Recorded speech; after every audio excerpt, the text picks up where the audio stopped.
How you doing, everyone? It's Kevin. I'm back with another video. I'd like to welcome everybody to the second part of the oscillating sander. We're going to be building it out of the drill press. The first thing I'm going to do now, since we got the chuck, we got it to where we can bolt our spindle in there.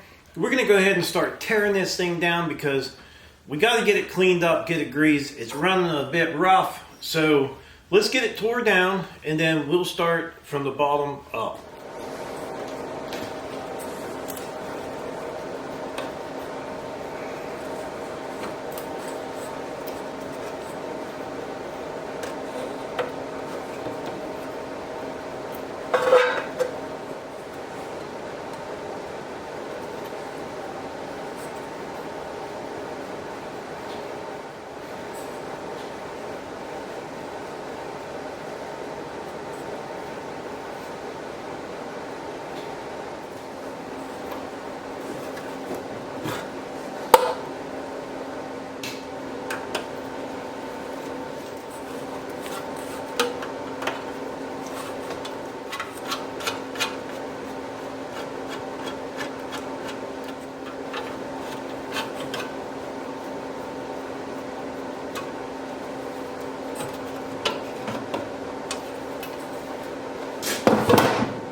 Okay, we have our drill press in a few pieces here, manageable pieces that we can work on.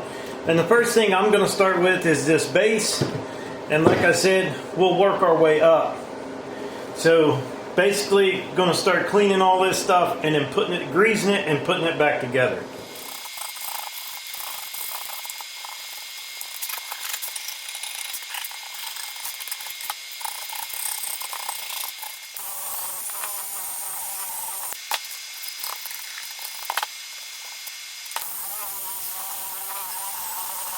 All right, we have our base cleaned up, I think good enough. I think it'll be fine. So what I'm going to do now is everywhere there was a bolt, we're going to clean it. And this is a cleaning kit. This is what they call thread chasers. These do not cut threads. All they do is clean threads. So we're going to clean all these threads so we can put some anti-seize on each one of these bolts, so the next time we pull this thing apart, it'll come apart pretty easy. And that may never be me. So, but all you have to do is get them started in there. And if they go all the way through, like that one's getting a little tight, just take a wrench, just like you would the nut, screw it down in, and then unscrew it. So now we'll have perfectly clean threads down in here, so when we put our bolt in there, it's going to be nice and clean. Now, these threads are, these little kits are actually really neat, because you get like a tap and a die, and we can clean actually the bolt that we're going to stick in there. We can also clean it, and it feels like it does need cleaned.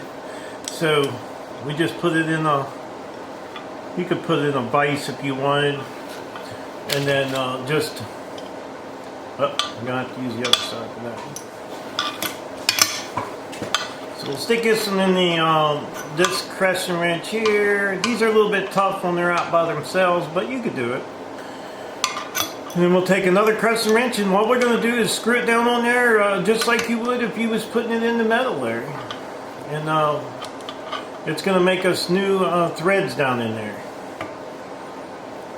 New threads on our bolt. This thing will go together just actually really easy. And I was surprised at how well the thing came apart. I thought I would have had a lot more trouble, but I didn't. So we got that one all the way in, and then we'll pull it out. Just going to unscrew it. Look at those beautiful threads on there. Beautiful threads. So now when we screw it into here, this guy should go all the way in with your fingers, no problem at all. So I'm going to do all three of these on the bottom, the same way I did that one. Then we're going to put some anti-seize on the bolt. We want to anti-seize everything if we can. Anti-seize is not an oil or a grease, it's just what it says. It just keeps it from seizing up.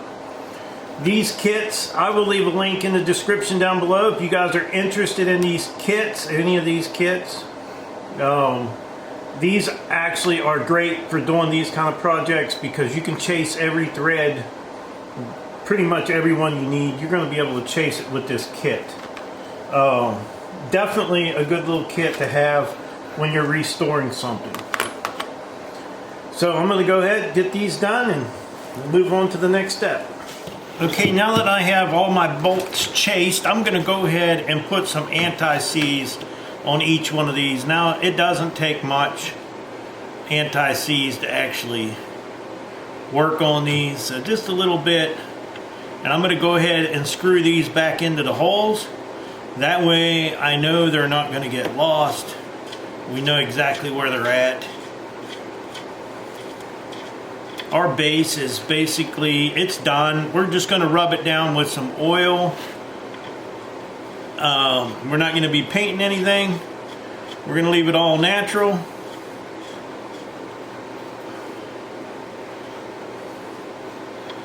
Yeah, this is the way you want to do it. Use it. Use that anti-seize, because you know what? It's going to help you in the long run. If you ever have to tear this guy back apart, it's not going to be hard at all. And these bolts, they go in a lot easier when you chase them threads. So what I'm going to do now is, I have some oil. We're just going to put a little bit of oil on this guy, and we're going to rub it in, because we don't want it to rust anymore. And this is a good motor oil. It's going to help this guy a lot. It's going to look like a piece of machinery when we're done with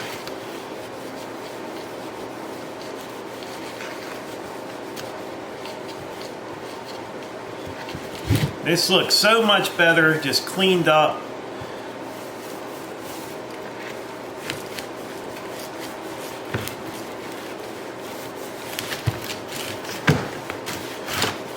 We're going to try to rub all the oil back off as much as we can. Because don't forget, we're going to be using this as a sander, so you know that sawdust is going to stick to it. So just going to rub it all back off. And I think we have a nice looking base here now. I think this is going to work good. I'll do the underneath of it too. You can see it's all rusted up.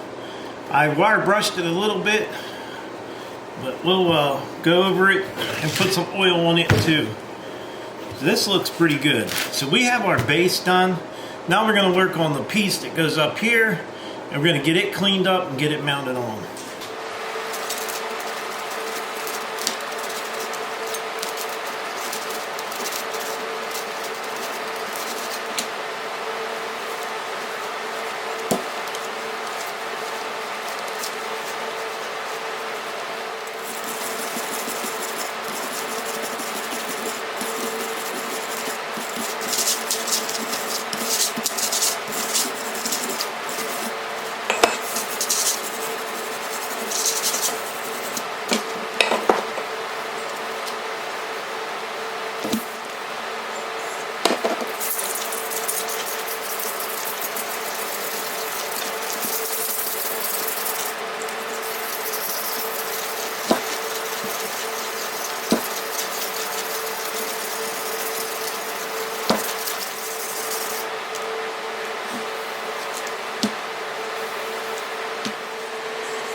We're going to start on this piece next.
Sometimes chasing them threads is just as easy as screwing it in and screwing it back out.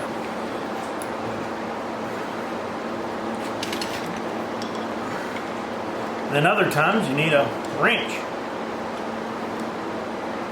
Depends on how much stuff's inside of them.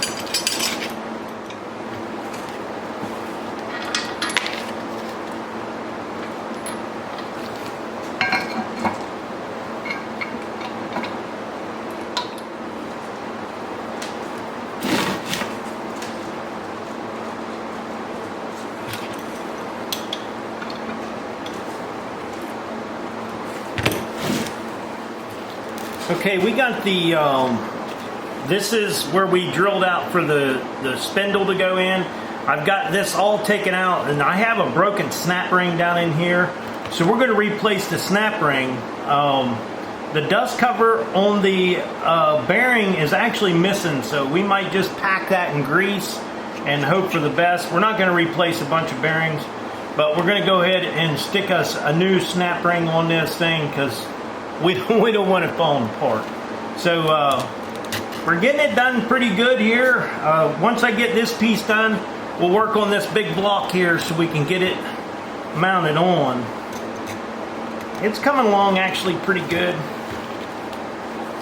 Just a lot of cleaning right now.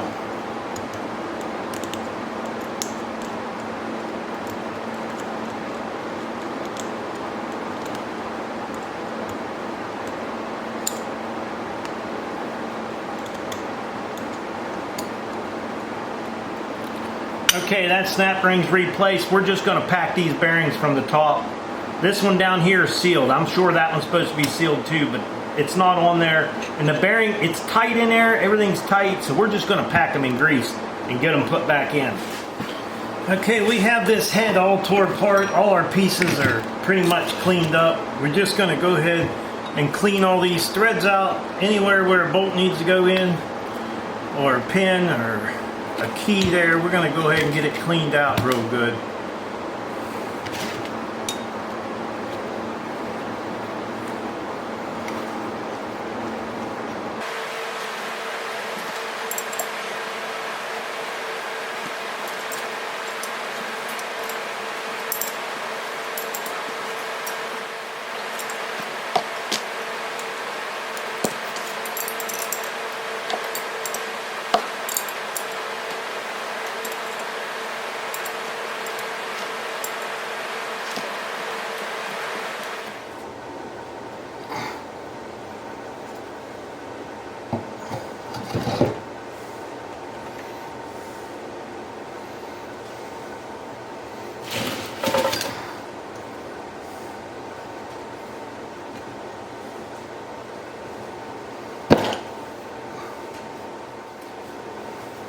Okay, we're done up to here. I think it's really looking nice. It's starting to look clean. This guy here, now we'll be able to adjust this rod if we want it down lower. We can put it down lower, but I can also pull this pin out and adjust it more for where we need that thing to oscillate up and down. I figure we're probably going to end up building this rod. I had one here. This rod here, we'll probably end up making it because we might need a little bit longer than what it is. It won't be an issue. And we want this rod, these rods are tilted out. We want this rod straight up and down. Now we'll either bend this rod or we'll make a whole new rod. And as you can see, this thing is going to work pretty slick. We greased up our spring over there. All of our shaft has been greased. This thing works smooth, probably better than it did when it was new. I'll be honest with you, it's probably working better now than it was when it was new. So this, I got the spring a little bit tight. If I see I got it too tight, we could always loosen it up. But I think we're okay. Man, that's going to work out slick. So we're going to go ahead and get this tightened down on here, and then we're going to work on this top piece.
All right, that's our last bolt, because we're not going to be putting that, well, as of right now, we're not going to be putting the guard on there. We're going to keep it until the end, but we're not going to be putting it on yet. All this needs to be adjusted. I will throw the belt on there just to make sure that it doesn't get lost. I think I put one of these on upside down.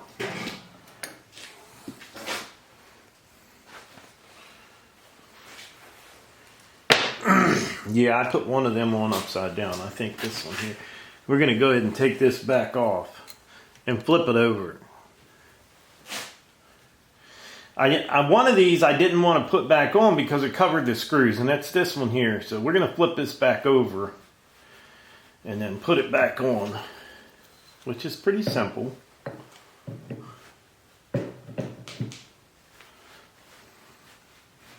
And if you notice, it covers my screws right here. But we're not going to tighten it down tight. We're just going to put it on because we don't want to lose anything. We'll go ahead and put the belt back on. That way we don't lose the belt. We can do some tightening on the belt if we need to. That's something we'll work out when we get the piece on the top. Alright, our drill press has been torn completely down, greased, and put back together, cleaned up, and I think it looks really good. I think this is going to make a nice little oscillating sander. This is pretty cool because I don't have to do it to my benchtop drill press in the room. I wanted to keep it for drilling because I use it all the time. So I won't have to redo anything on this, just leave it alone. So we'll be taking this piece back off because that plate has to go on here, and we'll take the belt. But we want to make sure when we mount our shaft to go across here that it doesn't hurt the belt. And we want to make sure we can continue moving this belt where we want it. So we got to leave enough room for that. Other than that, I think this machine is ready to start fabricating the plate. But we're going to end this video. You're going to have to wait until the next one. I want to read some of the comments. I want to make sure I know what you guys are thinking, because always post a video first and then somebody has a better idea than me, and it's kind of hard to go back. So I would like to tell everyone thanks for watching the video. Don't forget to subscribe. Leave me thumbs up, thumbs down, or a comment if you'd like. Till next time.